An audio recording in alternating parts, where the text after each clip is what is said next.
Saudara-saudari yang terkasih, jumpa lagi dalam Pelita Hati hari ini, Rabu 13 April 2022. Hari Rabu dalam Pekan Suci. Bersama saya Romo Thomas Suratno SC dari Paroki Cilandak, Jakarta Selatan, mendengar dan merenungkan sabda Tuhan, yakni firman Tuhan yang tersurat dalam Injil Matius, bab atau pasal 26, ayat 14 sampai dengan ayat 25.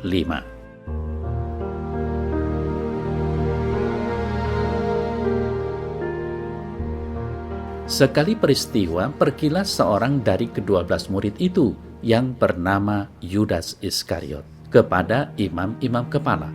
Ia berkata, "Apa yang hendak kamu berikan kepadaku supaya aku menyerahkan dia kepada kamu?" Mereka membayar 30 uang perak kepadanya. Dan mulai saat itu ia mencari kesempatan yang baik untuk menyerahkan Yesus. Pada hari pertama dari hari raya roti tidak beragi, datanglah murid-murid Yesus kepadanya dan berkata, "Di mana engkau kehendaki kami mempersiapkan perjamuan Paskah bagimu?" Jawab Yesus, "Pergilah ke kota kepada si Anu dan katakan kepadanya, pesan guru, waktuku hampir tiba. Di dalam rumahmu lah aku mau merayakan Paskah bersama-sama dengan murid-muridku." Lalu murid-muridnya melakukan seperti yang ditugaskan Yesus kepada mereka dan mempersiapkan Paskah. Setelah hari malam, Yesus duduk makan bersama-sama dengan ke-12 murid itu. Dan ketika mereka sedang makan, ia berkata, "Aku berkata kepadamu, sesungguhnya seorang di antara kamu akan menyerahkan aku." Dan dengan hati yang sangat sedih berkatalah mereka seorang demi seorang kepadanya, "Bukan aku ya Tuhan?" Ia menjawab, "Dia yang bersama-sama dengan aku mencelupkan tangannya ke dalam pinggan ini, dialah yang akan menyerahkan aku. Anak manusia memang akan pergi sesuai dengan yang ada tertulis tentang dia. Akan tetapi celakalah orang yang olehnya anak manusia itu diserahkan. Adalah lebih baik bagi orang itu sekiranya ia tidak dilahirkan."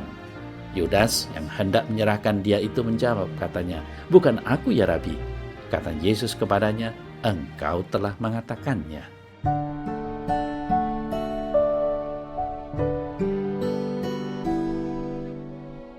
Saudara-saudari yang terkasih, apa yang dilakukan oleh Yudas Iskariot merupakan sesuatu yang tidak diinginkan. Yudas tega menyerahkan Yesus hanya karena sejumlah uang. Nah, di masa ini sangat mungkin masih ada Yudas-Yudas yang lain yang juga tidak segan-segan meninggalkan Yesus hanya untuk mendapatkan kedudukan di dalam masyarakat, hanya untuk mencari popularitas, atau hanya karena cinta kepada seorang laki-laki atau wanita. Itulah kenyataan yang terjadi saat ini.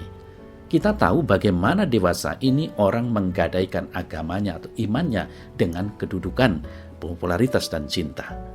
Kita menyaksikan atau mungkin juga terjadi dalam keluarga kita, sanak saudara kita, bagaimana dengan mudahnya orang meninggalkan Yesus.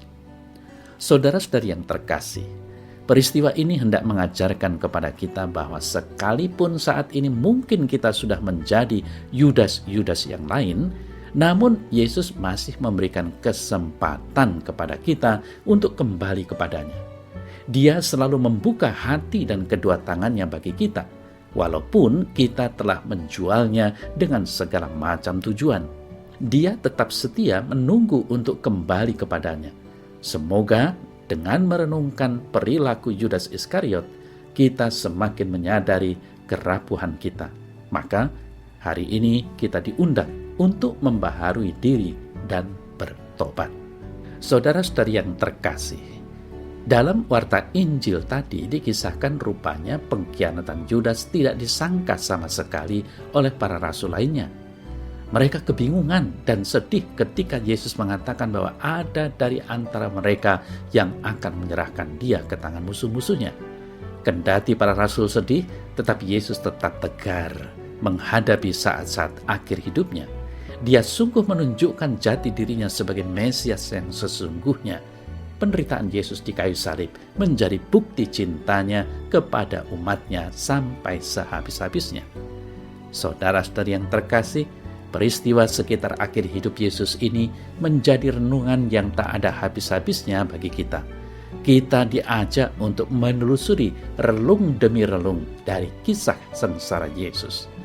Perasaan kita bisa campur aduk antara kesedihan akan dosa-dosa kita, kesediaan untuk bertobat, dan kekaguman akan ketegaran Yesus dalam menghadapi saat-saat yang amat memilukan, yaitu ketika Dia harus menerima dirinya diremukkan akibat dosa-dosa kita.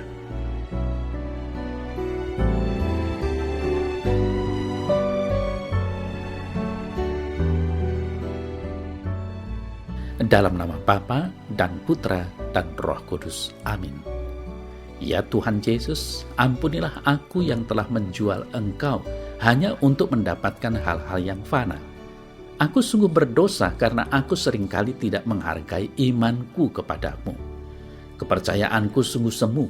Sekali lagi ampunilah dosa-dosaku dan jadikanlah aku menjadi baru karena curahan roh kuat kuasa-Mu.